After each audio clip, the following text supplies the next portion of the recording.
Hello everyone, welcome to my channel. আজকে আমি শুক্তো বানিয়ে দেখাবো একদম অনুষ্ঠান বাড়ির স্টাইলে। তার জন্য লাগবে কিছু করলা, কিছু সবজি, রাঁধুনি বাটা, পোস্ত এবং সর্ষে বাটা, কিছু বড়ি, আদা বাটা। এবারে কড়াইতে সর্ষের তেল দিয়ে দিলাম পরিমাণ মতো। সর্ষের তেলটা গরম হওয়া অবধি ওয়েট করতে হবে। তারপরে করলাগুলোতে ভালো করে লবণ মাখিয়ে নিতে হবে। ভালো করে লবণ মাখিয়ে কিছুক্ষণ রেস্ট করতে হবে, 1 মিনিট 2 মিনিট মতো। তারপরে সেগুলোকে ছাকা তেলে ফ্রাই করতে হবে। আর করলাগুলো চেষ্টা করবেন একটু বেশ মুচমুচে করে ভাজা করার, তাহলে আরামসে কিন্তু সেটা তেতো ভাবটা অনেকটা কেটে যাবে। এরপর সবজিগুলো ভালো করে ধুয়ে নিলাম, আর সবজিগুলো এরপরে আস্তে আস্তে ভেজে নেব। করলাগুলোকে এখন ভাজা করলাকে তুলে নিচ্ছি, এরপরে সবজিগুলো ভেজে নেব। তো এখন দিয়ে দিলাম বড়ি। বড়িটা ভাজা হয়ে গেলে বড়িটা তুলে নেব। তারপরে ওই তেলের মধ্যে দিয়ে দিলাম কিছু 5 ফোড়ন।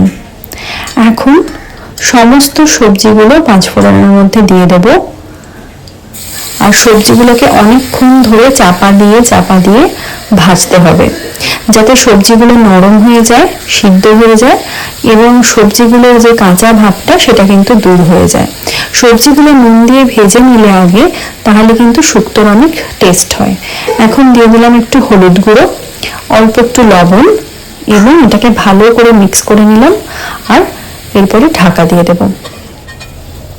এখন ঢাকাটা খুললাম, অলমোস্ট নরম হয়ে গেছে সবজিগুলো, কিন্তু আরেকটুখানি আমরা এটাকে কুক করব। এরপরে দিয়ে দিচ্ছি দুধ।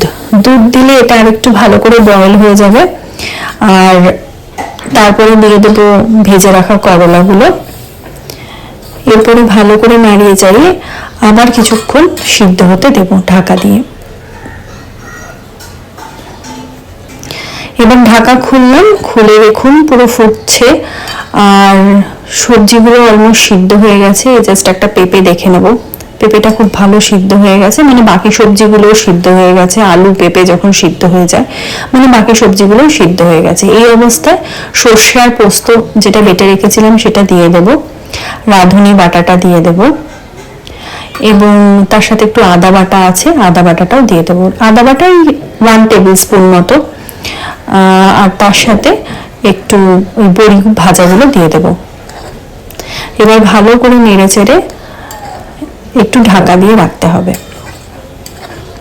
ঢাকা দিয়ে তারপরে এটাকে কিছুক্ষণ ফুটতে দেব।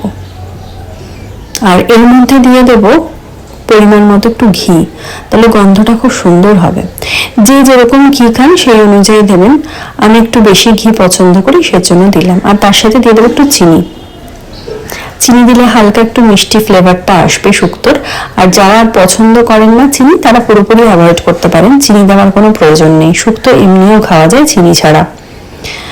তো এখন পুরোপুরি রেডি হয়ে গেছে, জাস্ট এটাকে একটু ঢাকা দিয়ে দেব, কিছুক্ষণ ফুটতে দেব, তারপরে নামিয়ে নেব। তো আমার শুক্তো হয়ে গেছে রেডি। দারুণ কালারটা হয়েছে, আর সেরকমই দারুণ গন্ধ বেরোচ্ছে, পুরো অনুষ্ঠান বাড়ির মতো। আপনারাও বানিয়ে খাবেন।